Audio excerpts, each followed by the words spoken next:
welcome to our slideshow presentation.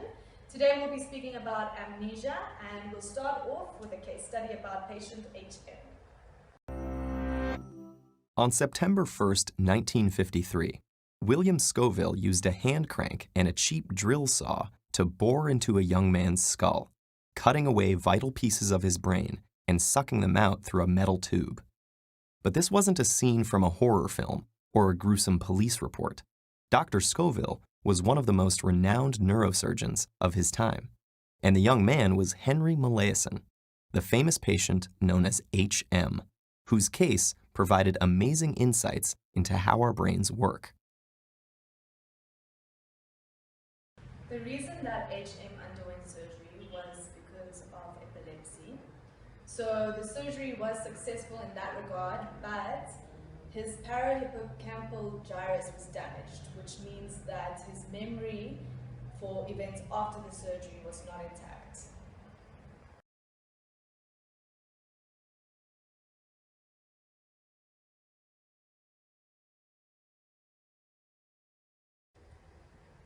I'm going to be talking about the different types of amnesia. The first one is childhood amnesia.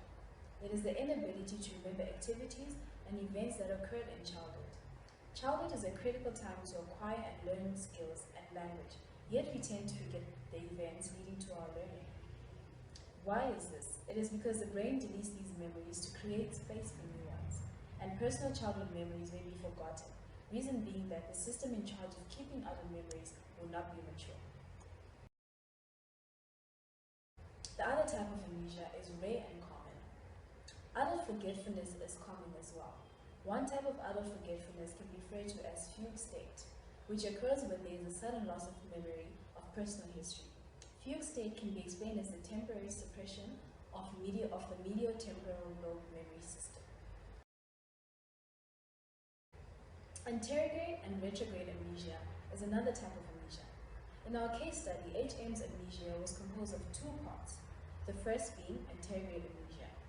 It is the inability to acquire and learn new information and memories. HM's capacity to acquire new information was severely affected. The second is retrograde amnesia. It is the incapacity to remember things that were previously learned. HM's retrograde amnesia was not as severe.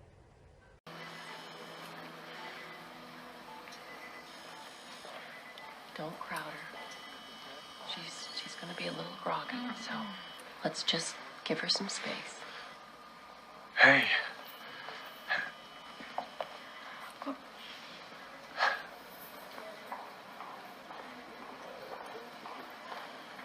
It's so good to see you. Paige, it's okay. You're in the hospital. You were in a car accident. You hit your head, but you're okay. We just kept you asleep for a little while. How do you feel? Yeah, it hurts. Yeah, well, that's perfectly normal. I'll get you something for that. Was anyone else hurt, Doctor?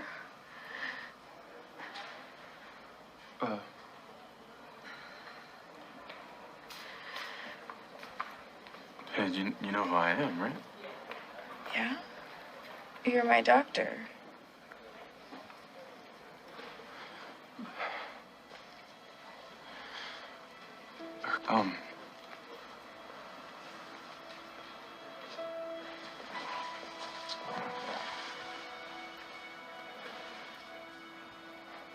I'm your husband.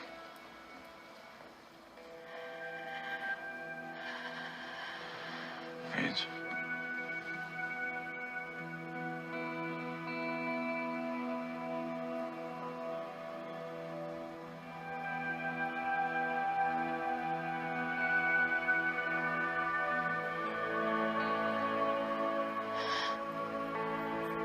Mr. Collins, You said things were very good. a brain injury isn't like a broken bone or laceration. Brains are much less predictable. Sometimes, due to the way the swelling tissue presses against the skull, it can cause some impairment. Some impairment?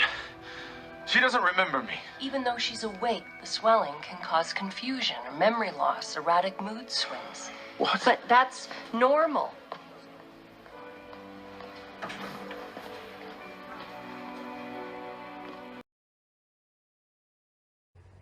Time-dependent retrograde amnesia is another type of amnesia.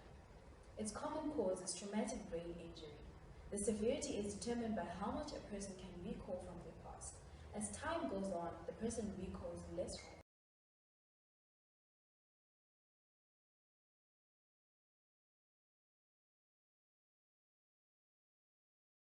Hello guys, I'm going to explain the 3 theories of amnesia. According to the systems consolidation theory, the consolidation of new memories takes place in the hippocampus, which makes these memories permanent. After consolidation, these memories are moved to different parts of the brain. This explains why older memories are more likely to be preserved if there is damage to the hippocampus, and why more recent memories are lost. Thus, if only the hippocampus is damaged, retrograde amnesia may extend back only a few years, but if more of the temporal lobe is affected, the retrograde amnesia will extend further back. The multiple trace theory argues that individual differences in amnesia are caused by 3 of the following factors. Many types differ with regards to encoding location in the brain. The hippocampus and the frontal lobes are responsible for autobiographical memories. Factual semantic memories are stored in the temporal lobe structures, whereas general semantic memories are stored in the remaining cortical areas. Secondary, when a person recalls, reevaluates, and restores their memories, the type of memory, whether it's autobiographical or factual, as well as the location where the memory is stored, changes. Lastly, because all these different kinds of memories are stored in different places in the brain damage affects these memories differently. This can be seen when only some memories are affected by brain damage and causes new memories to be more vulnerable than older memories.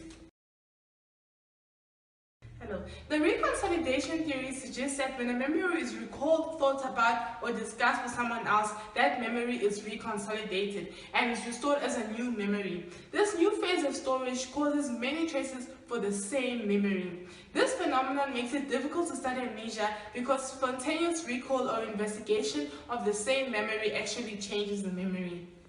It is evident from these 3 theories that memory storage, memory type, and frequency of use of the memory that play a role in the extent of amnesia. Thus, the individual differences in the degree to which people display anterograde and retrograde amnesia can be ascribed to the complexities of memory storage.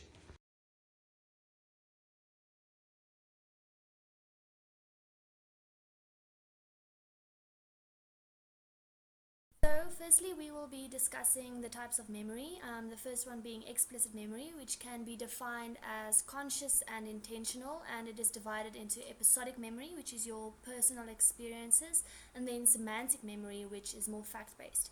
Now, HM in the case study exhibits severe defects in this area. The first mention, which is episodic memory, differs from all other types of memory because it focuses merely on an individual's life experiences. So this might be, for example, the first time riding a bike. Episodic memory is also known as autobiographic memory, and it provides the idea of continuity. Semantic memory, on the other hand, includes all non-autobiographical knowledge, and it refers to knowledge about the world, so knowing how to read and how to write. A temporal frontal lobe basis serves as explanation for explicit memory, the Michigan-Schwartz pathway. Anatomical structures playing a role in explicit memory, especially episodic memory, include cerebral cortex, connections with the ventral prefrontal cortex, and the hippocampus, which plays a role in the formation of new autobiographical memory. And damage to these areas may lead to retrograde autobiographical memory, as well as the incapability to envision a personal role in future events. Next, we will be discussing long-term implicit memory. Now, HM in the case study shows competency in this area. Okay, this is in spite of his deficits in explicit memory. Implicit memory refers to the memory of unintentional and non-conscious short-term events, learned skills, conditioned reactions, for example, using language. Now, this type of memory depends only on sensory and motor information, and patients with amnesia can usually be trained to perform these tasks, even though they might not even remember doing it. Okay, priming, which is sensitizing the nervous system to a later representation of a stimulus, and conditioning also plays a role in implicit memory. Okay, so Neural pathways connected to the basal ganglia, the motor cortex and cerebellum play a role in implicit memory. The motor cortex is associated with high levels of behavioral planning, skill learning, and voluntary actions.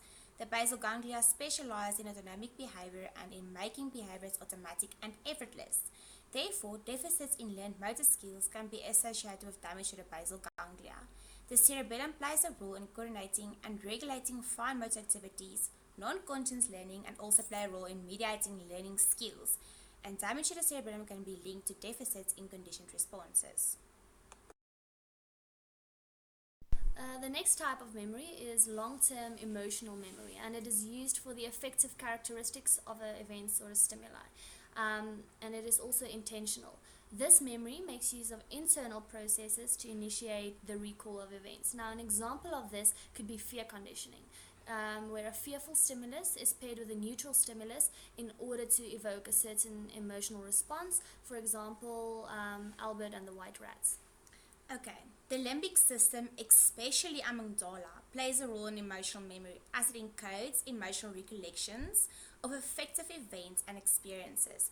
Damage to the amygdala obliterates emotional memory but has a slight effect on explicit memory or implicit memory, for example, fear.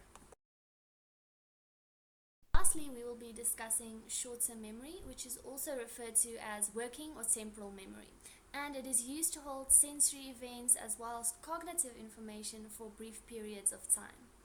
Short-term memory is mediated by the regions of the neocortex. The dorsal stream moving through the parietal and frontal cortex plays a role in short-term memory of locations, whereas the ventral stream moving into the inferior temporal dorsolateral prefrontal cortex plays a role in short-term memory for objects. Damage to these regions of the neocortex may lead to impaired short-term memory.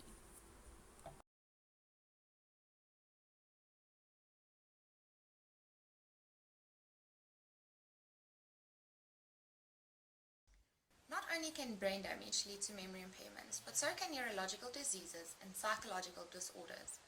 Transient global amnesia is an acute condition which is characterized by the loss of old memories as well as the ability to form new memories. This disease can be caused by concussion, a migraine, hypoglycemia, epilepsy, as well as interrupted blood flow caused by a transient ischemic stroke or an embolism. This condition has a sudden onset and usually only lasts for a short period of time. It is thought that transient global amnesia is a one-time event, but that permanent memory loss can also occur. Another disease that can lead to memory impairment is herpes simplex encephalitis. Damage to the medial temporal cortex causes anterograde amnesia, but in some cases there is also damage in the lateral temporal cortex, the insula, and the ventromedial prefrontal cortex, which causes retrograde amnesia. Alzheimer's disease is characterized by the progressive loss of cells as well as the development of cortical abnormalities. Damage to the medial temporal cortex, which is related to anterograde amnesia, is seen first, followed by retrograde amnesia, which is seen in damage to other temporal associations and frontal cortical areas. Explicit memory is affected first, but later implicit memory as well. Do you even know what that is, or are you just guessing everything that starts with C? The kidney problems could result in weight loss. C-A-C. Oh, jeez, she's going alphabetically. Doctor, why are you wearing that bird pin? Sets off my eyes. Hi, Jody. I'm Dr. House. What brings you to the hospital? My wrist. How did that happen? I was riding the Ferris wheel and this huge seagull flew right at me. How horrifying. I swung my arm at the bird, but I hit the Ferris wheel. She's making it all up? No, her wrist really does hurt. I'm not lying. Of course you are. You have no idea what happened. You have no memory.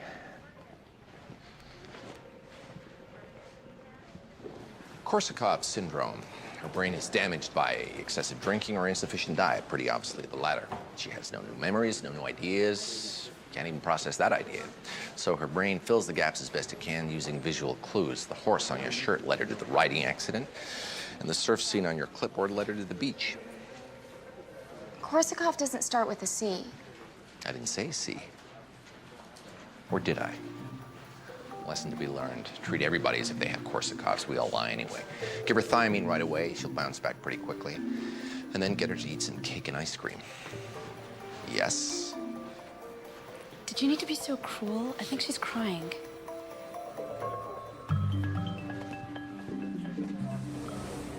Hi, Jody. I'm Dr. House. What happened to your wrist? There was this weird old guy. He had a cane. See? It's like it never happened. Perfect forgiveness.